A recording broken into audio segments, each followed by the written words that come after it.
حاملہ عورت کے لیے روزے کا حکم. اچھا بھائی, حاملہ عورت کو اگر روزہ مشکل لگ رہا ہو تو وہ روزہ رکھے گی یا نہیں؟ اگر وہ روزہ رکھے اور پھر صبح 10 بجے کے قریب روزہ توڑ دے تو اس پر قضا لازم ہے یا کفارہ؟ محمد شہباز کراچی سے. دیکھیں, حاملہ عورت پر بھی روزہ رکھنا لازم ہے, فرض ہے. اگر اس کو بیمار ہونے کا خطرہ ہے تو جیسے دیگر بیماروں کو روزہ چھوڑنا جائز ہے تو حاملہ عورت کو بھی, اگر دیکھیں حمل بذات خود بیماری نہیں ہے. جو عورتیں بچوں کو فیڈ کراتی ہیں وہ بھی روزہ نہیں چھوڑ سکتی, کیونکہ فیڈ کرانا کوئی بیماری نہیں ہے, یا پریگنینسی کوئی بیماری نہیں ہے.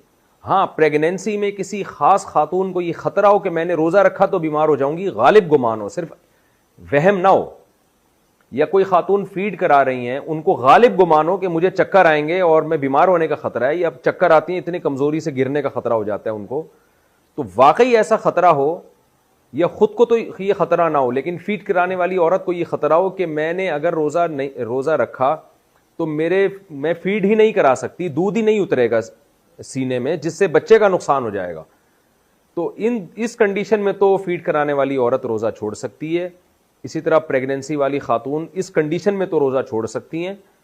ادروائز پریگنینسی میں بھی روزہ نہیں چھوڑنا جائز, اور فیڈ کرانے والی عورت کے لیے بھی روزہ چھوڑنا حرام ہے.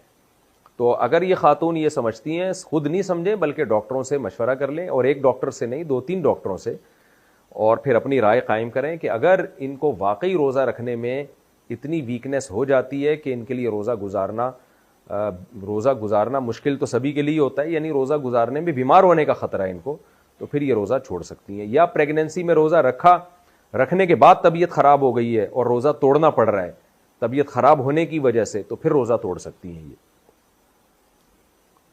لیکن ویسے پریگنینسی میں جو ہے نا, بہت سی خواتین رکھتی ہیں روزہ, مغرب سے لے کے سحری تک کھاتی رہیں, کس نے منع کیا؟ کیا روزے میں پرفیوم لگا سکتے ہیں؟ روزے میں پرفیوم لگانا صحیح ہے یا نہیں؟ نیز سر درد کی دوا روزے میں سونگھنا صحیح ہے یا نہیں؟ آصف علی دبئی سے. پرفیوم لگانے میں کوئی حرج نہیں ہے. ہاں, ناک کی طرف کر کے نہ لگائیں کہ ناک میں اس کے ذرات داخل ہو جائیں آپ کے, جان بوجھ کر اس کو سونگھنا, یعنی اس کے جو الکوہلک ذرات ہیں ان کو کھینچنا. جب آپ نے لگا دیا پرفیوم تو پھر اس کی خوشبو آتی رہے, اس میں کوئی حرج نہیں ہے. تو باقی مسئلہ یہ ہے کہ سر درد کی دوا سونگھنا, تو سونگھنے میں اگر پراپر ذرات ہیں جو اڑ کے آپ کی ناک کے اندر جا رہے ہیں, اس کو کوئی دھواں وغیرہ یا کوئی کیا کہتے ہیں ایسی کوئی چیز نکلتی ہوئی نظر آ رہی ہے اس کو سونگھنے میں, پھر تو روزہ ٹوٹ جائے گا. ادروائز صرف خوشبو کی حد تک, اس کے اندر کوئی اسمیل ہے خاص قسم کی, تو صرف اس کو سونگھنے سے روزہ نہیں ٹوٹتا. ہوا سے مٹی حلق میں چلی گئی تو روزے کا حکم. میرے حلق میں مٹی اڑ کر چلی گئی تو کیا میرا روزہ ٹوٹ گیا؟ حمزہ رشید کراچی سے. نہیں جی, روزہ نہیں ٹوٹا, گرد و غبار سے روزہ نہیں ٹوٹتا.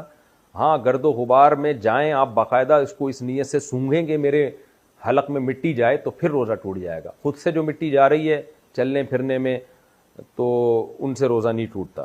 مٹی چلی گئی, تنکا چلا گیا, اس طرح کی جو چیزیں گرد و غبار میں جا رہی ہوتی ہیں حلق میں, ان سے روزہ نہیں ٹوٹتا. پیاس کی شدت میں روزہ توڑ دیا تو کیا کفارہ ہے؟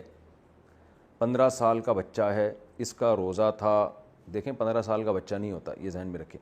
خیر 15 سال کا لڑکا ہے, اس کا روزہ تھا, وہ گزشتہ 2 سال سے روزہ رکھ رہا ہے. آج جب وہ اسکول سے واپس آیا تو گرمی کی شدت تھی, تقریباً 12 بجے پیاس کی شدت کی وجہ سے اس نے پانی پی لیا اور کہا کہ میں نے نیت نہیں کی تھی, اور اس کو روزہ توڑنے کے گناہ کا بھی علم نہیں تھا کہ اس کو 60 روزے رکھنے ہوں گے. اس کے بارے میں کیا حکم ہے؟ تنویر خان انڈیا سے. دیکھیں, رمضان کا روزہ اگر کوئی توڑ دے تو 60 لگاتار اس کو روزے رکھنے پڑتے ہیں, چاہے پیاس کی شدت کی وجہ سے یا بھوک کی شدت کی وجہ سے. ہاں, بیمار ہونے کا خطرہ ہو پھر توڑ دیا تو کفارہ نہیں ہے, لیکن شدت تو روزے کا ایک لازمی جزو ہے. کسی کو روزہ کم لگتا ہے, کسی کو زیادہ لگتا ہے. تو اگر کسی نے رمضان کا روزہ رکھا اور توڑ دیا تو 60 روزے رکھنے پڑیں گے اور کنٹینیو, اور پھر ایک قضا بھی الگ سے رکھنی پڑے گی. تو آپ کے جو بھی ہے, یہ لڑکا ہے, آپ کا بیٹا ہے یا جو بھی ہے جناب تنویر صاحب, تو اس نے جو یہ کہا ہے نا کہ میری نیت نہیں تھی, تو کیا مطلب روزہ توڑنے کی نیت نہیں تھی؟ تو اس سے تو کوئی فرق نہیں پڑتا. روزہ توڑنے کی نیت نہ بھی ہو، جب توڑیں گے تو ٹوٹے گا نا خود بخود ہی.